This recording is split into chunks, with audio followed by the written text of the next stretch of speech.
your nation, your province, your southern Alberta. From the heart of Lethbridge, it's Bridge City News Weekend Edition. Hello, I'm Naveen Day. It's Sunday, August the 10th. Here's a digest of the news that happened this last week. Conservative leader Pierre Poilievre has unveiled plans to table the Canadian Sovereignty Act in the fall session of Parliament. Speaking at a news conference in Calgary, Poilievre said the bill would counter illegal foreign tariffs and get Canada back to work. He says the legislation would repeal laws making it difficult to build pipelines and mines and remove the industrial carbon tax. Under the Liberal government, that sovereignty has been eroded by policies that block our development, tax our people, and make us uncompetitive. The Canadian Sovereignty Act would move us in the opposite direction. It seeks to legalize economic development, reward those who build, protect Canadian innovation, and get shovels in the ground on major nation-building projects between now and March the 14th, the one-year anniversary of Mark Carney taking office. Outside of the bill, we are making a call to action. Today, Conservatives are calling on Prime Minister Carney to have pipeline construction underway for at least 2 projects and to have at least 1 new natural gas liquefaction project and a road to the Ring of Fire in Ontario under construction by the first anniversary of him taking office. The Prime Minister can and must do this, and he can do it by consulting First Nations as required under Section 35 of the Constitution. Now, you might say, this is too ambitious. How could you possibly get a pipeline under construction in mere months? Well, he's been in office already since last March, and he said, and I quote, we need to think big and act bigger. We need to do things previously thought impossible at speeds we haven't seen in generations. I couldn't agree more. That doesn't happen through meetings, through plans and speeches and forums and press releases. It happens through action.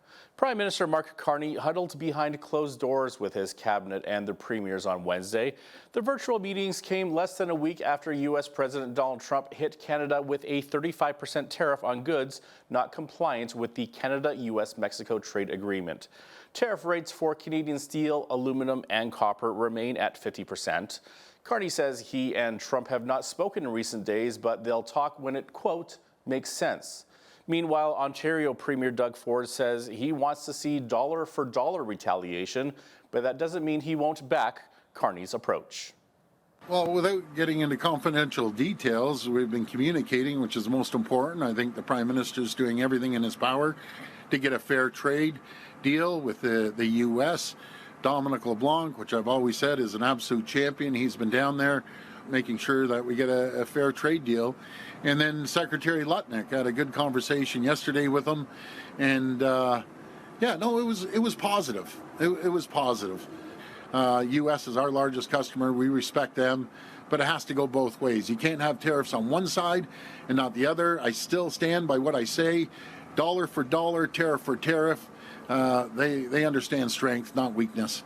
Métis leaders left a meeting with Mark Carney saying they're confident they'll be included in talks about major projects Ottawa hopes to use to bolster the economy in the face of a trade war with the United States. Métis Nation of Ontario President Margaret Froh says the meeting showed that when Métis governments come together, they get the work done. She did not indicate, however, whether the groups are supportive of Bill C-5. We appreciate the moment that we're in within this country and that there's a need for us to all stand together. This whole concept of elbows up is something that is not, that we're very much aware of. And in terms of development, it's something that Métis have been here to develop Canada from its very beginning. We were here and built the foundations of this country, and we are still here today as partners in development, so long as it's done in a way that respects Indigenous rights under Section 35, and that's responsible for our communities and for the environment. Bill C-5 gives Ottawa power to fast-track projects it deems to be in the national interest by sidestepping environmental protections and other legislation. Newfoundland and Labrador continue to face raging wildfires that are forcing more and more people from their homes. Premier John Hogan announced Thursday that another 900 people have been forced to evacuate. There will be an evacuation order for 2 more communities, Ochre Pit Cove and Salmon Cove. So individuals in the communities will be ordered to evacuate, and they will be asked to move and register at the in Carbonear at the Carbonear Academy. So happy to report, as I suggested, that the request has been approved, and the Canadian Armed Forces will now be deploying a reconnaissance element to assist and assess the wildfire situation to determine how the armed forces can best support our requirements right now. And based on the current need and capacity, the Canadian Armed Forces will be providing personnel to assist with planning and coordination, personnel to assist ongoing firefighter efforts with firefighters as needed, transportation of essential goods and personnel, and logistical support. Roughly 300 Canadian military members are currently helping with fires in Saskatchewan. As of Thursday, there are about 3,000 scattered evacuees in the Prairie Province. Teachers are among the most trusted figures in our society. Parents rely on educators to model fairness, professionalism, and compassion. In this interview, we hear the story of a couple who were suspended and then terminated from their teaching roles, not because of misconduct, but for exercising their charter-protected freedom of conscience. Here is part of my interview with Haddam Kerr, the lawyer representing the couple. Their stories are different, but operate in parallel. Matt Alexander, for him it started in April of 2023 when he was called in for, he was placed on leave without further explanation. He was eventually called in for an interview. The interview lasted several hours where he was asked questions on a broad range of topics relating to his connection, real, alleged, or perceived, to a number of individuals, including his son, including other groups with which he has no actual connection with. For Nicole Alexander, in May, she had come to school one day, and she was about to enter her kindergarten classroom that she teaches, and she noticed a Pride poster on the door. She hadn't put it there. There was no earlier communication about them being required. So she didn't notice a similar one on any of the doors immediately next to her classroom, so she just took it off and put it in one of the cupboards in her classroom. Later that day, she was called into the office where the principal was waiting with a superintendent, and she was notified that she was being put on leave. Wow.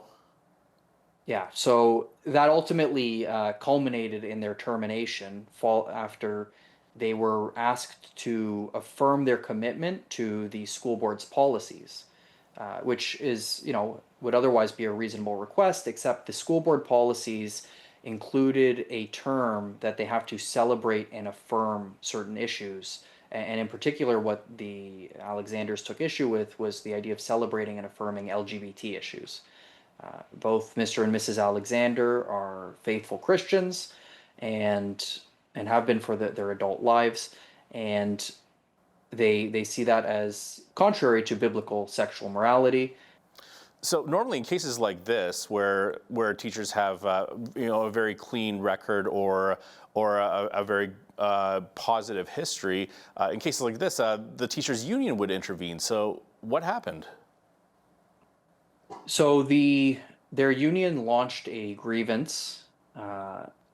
However, the union ultimately decided that they would not be advancing the grievance to arbitration, and so and they were unwilling to take it to arbitration and argue about the charter rights and human rights of Matt and Nicole Alexander. The Edmonton Police Service says it has laid 2 charges against the chief of the Tsuut'ina First Nation in connection with 2 historical sexual assaults. In a news release Thursday, the police said the allegations against 71-year-old Roy Albert Whitney involve 2 adult males and date back to separate incidents in 1994 and 2005. In the early months of 1994, it was reported that a 33-year-old man was sexually assaulted near 178th Street and 87th Avenue in West Edmonton.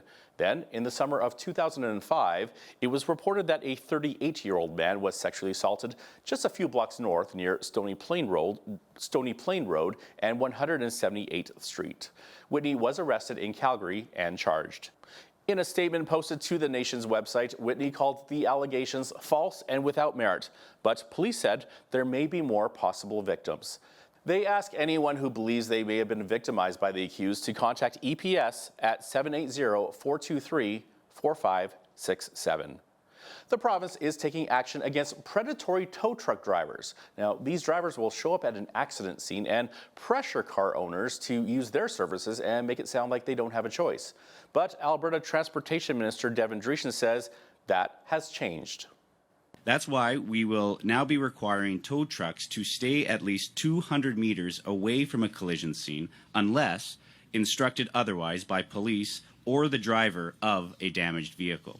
Now, the changes include a fine of $1,000 to tow truck drivers who enter that exclusionary zone, and that includes dispatchers or others who instruct drivers to cross the exclusionary zone.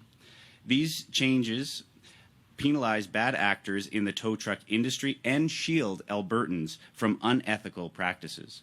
They will also ensure a consistent provincial response to predatory tow truck driving behavior, which will help with insurance premiums from excessive towing fees. These new offense provisions introduced by the province are another tool to keep our roads safe. In October of 2024, a tow truck operator was charged with theft over $5,000 when they would only release the vehicle after being paid a fee by an insurance company. And then, in May of this year, owners of 10 towing companies were charged with fraud. During this investigation, police discovered that numerous tow truck companies in Edmonton were reportedly fraudulently billing insurance companies for services that were not provided. Police learned these companies were allegedly inflating bills, including charges to insurance companies for upwards of $5,000 for basic collision tows. Police estimate that these 10 companies have cost over $200,000 in fees that affect the insurance rates of all Albertans. There's more to come from around Alberta, so stay with us.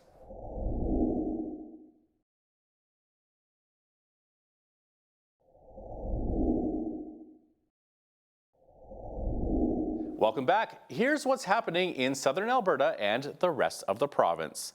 Lethbridge police have charged a semi-trailer driver involved in an incident with Whoop-Up Bridge.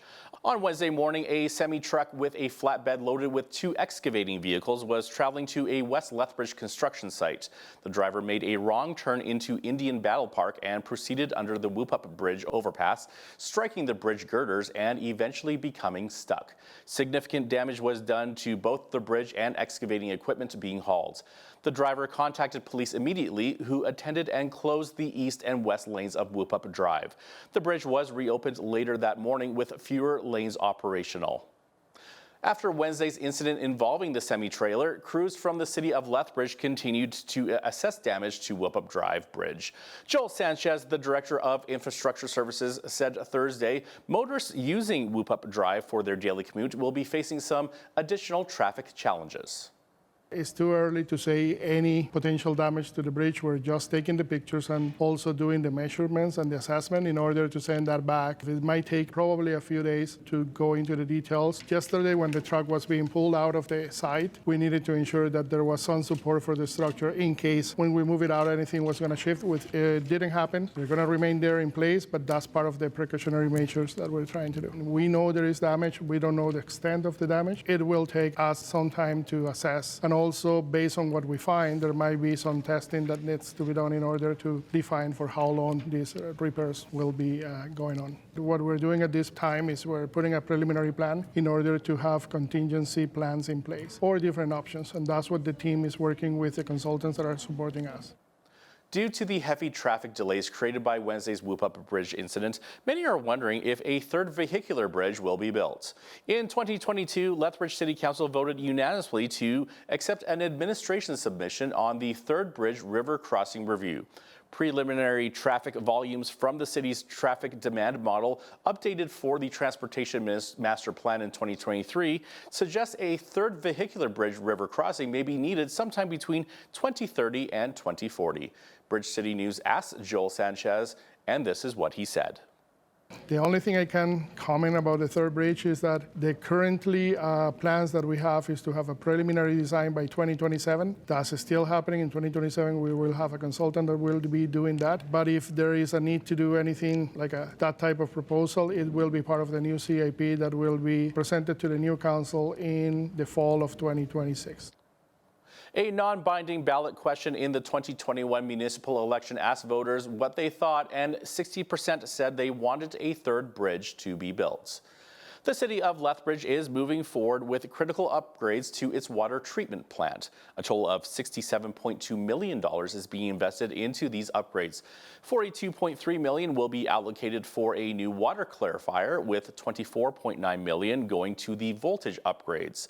The facility runs 24 hours a day, serving more than 133,000 Southern Albertans across 10 municipalities. To celebrate the design phase of the expand capacity of this facility. Today, that process takes another significant step forward with the celebration of phase 1 of construction.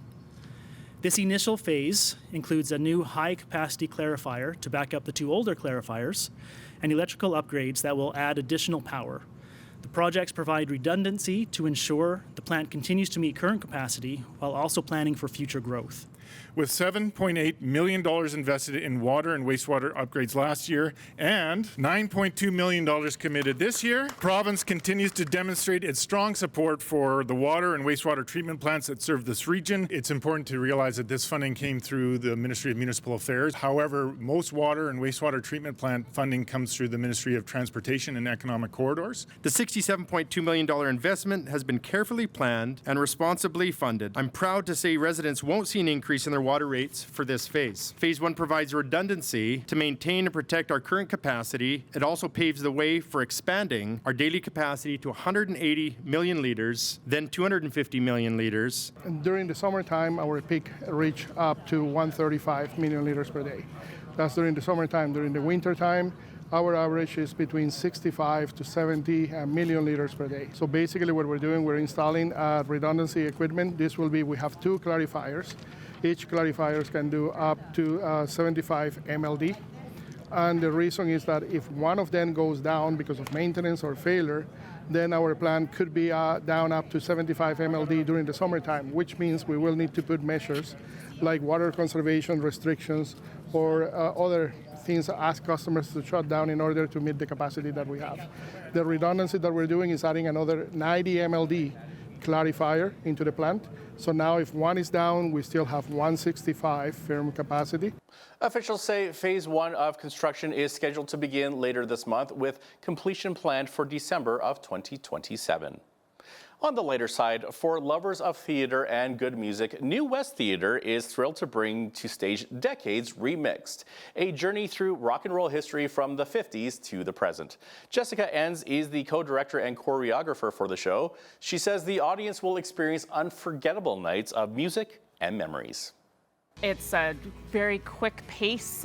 We go through from 50s, 60s, 70s, 80s. We've got something for everybody. One of the acts has a lot of medleys that have just sort of snippets of different songs pieced together, and then another act has the full meal deal, allow people to kind of really soak up the entire experience. Piggybacking off of what we were talking about of different years and different groupings of working with people, I think that the timing is quite nostalgic too. Like, I think there's been 2 shows in the summer or 1 show in the summer, but it's a mainstay. And I think that people expect the review show at that time, but then it's also just sort of everyone circles back and you get to come home around that same time. I think our demographic is everybody, because we span from 50s onwards, so there's definitely something for every single music lover. And summer is a kind of fun, breezy, sort of more rock and roll kind of time. This is like big laughs, big songs, big power ballads, because of course the 80s are part of the show, and a lot of great tunes. And then peppered in are some comedy sketches and some fun costumes. Beautiful and fashions costumes. designed by our costume designer, Teresa Hayburn. It's exciting, I think, to evoke, evoking music nostalgia for the audience. It's getting back together with some people and putting these shows together, because we've got the numbers, but we also build a lot of the comedy ourselves. It's a really sort of do-it-yourself, put it all together as a company experience that's pretty wonderful. We have songs going all the way back to the 50s and the most recent song is 2024. There's going to be songs that your 12 or 13-year-old might not recognize from the 50s. There's definitely going to be songs that Grandma's not going to recognize from 2024. So Grandma should probably bring the 12-year-old so that they can tell each other about what's going on. Looks like fun. To get tickets, you can visit newwesttheatre.com. The show runs until August the 23rd. The Coaldale Summerfest is back. Residents and visitors can celebrate this time-honored event featuring music, food, family fun, and local pride. Clayton Vargasy, Community Experience Manager for the town of Coaldale, says this year's theme is Proudly Canadian, Locally Driven, which celebrates Canada's rich culture and reflects tradition with a patriotic twist. One other new thing this year is we're actually adding a third indoor family zone. And they're also going to do tours of the fire hall as well. It includes our long-standing candy parade, leaves from R.I. Baker. And on Friday, we have a movie in the park. And then on Saturday, things kick off with a pancake breakfast. Following that's the candy parade. And there's a food bank barbecue fundraiser. And then this year is a little unique. We're partnering with Ride for Dad and the fight against prostate cancer. And they're helping bring the Roadhammers to Summerfest. So they'll be our headliner this year. With Ride for Dad, we're really excited to be partnering with the town of Coaldale this year, bringing in the headline act called the Roadhammers for the concert night on Saturday, August the 9th. This is the 25th anniversary of Ride for Dad nationally. Ride for Dad raises funds for prostate cancer research and awareness. In the 25 years that we've been around, we've raised $43 million so far, and we're so happy that the town of Coaldale wanted to partner with us and to bring awareness involvement with Ride for Dad here in Coaldale and to spread awareness in the community. The Coaldale Summerfest is on now until Sunday. Each year, Lethbridge's famous Whoop Up Days kicks off with a parade. Wednesday morning, Lethbridge District and Exhibition announced this year's parade marshal, or shall I say parade marshals. The Morris family has been selected to lead this year's procession. Now, not everyone is familiar with the family, but if you live around southern Alberta, you've definitely seen many of the family-owned Gas King locations. The family has supported many community organizations over the past 40 years, including Whoop Up Days since 2001. We've supported the Lethbridge Hurricanes, the Bulls. We've given money to Helen Schuler Nature Center, the Galt Museum. We've given money to the Lethbridge College. Also, last fall, we've pledged $150,000 to the Chinook Regional Hospital Foundation for their Bringing Hearts Home campaign. I'm from Picture Butte, not too far away, born in Lethbridge here, been to the parade many, many times, been to Whoop Up Days hundreds of times, well, many times, and went to Whoop Up Days, Midnight Madness as a kid, so when we were approached about 25 years ago about selling tickets to Whoop Up Days, we were very happy to do that, and we've been doing that ever since. This year, our theme for the Whoop Up Days parade is Hometown Heroes, and when we started to evaluate who met that criteria, one of the names that jumped to mind for us were the Morris family. They have been known to us here at Lethbridge and District Exhibition and through Whoop Up Days for 25 years. They've been supporting our event, but this is really a story about what they do throughout the community as a whole. This is a company that not only employs local people and gives back to our community in that way, but is also so charitable and so giving in everything that they do. And the number of organizations that they support in the city is a laundry list. It goes on for a long time. Everyone from the Community Foundation to the Chinook Regional Hospital to the Hurricanes and the Bulls. And it just keeps on going. And so when we talk about someone making a difference in the community and someone that deserves a little bit of that spotlight, the Morris family and Gas King jumped right to mind. The iconic start to Whoop Up Days gets underway at 9 a.m. on August the 19th at Park Place Shopping Centre. Coming up after the break, many people enjoy dancing, but some of us aren't really good at it. Other than the Macarena, the Bird Dance, or even the Carlton Dance, don't expect me to tear up the dance floor. But when it comes to kids, it's a different story. We all know it's fun, but how beneficial is it?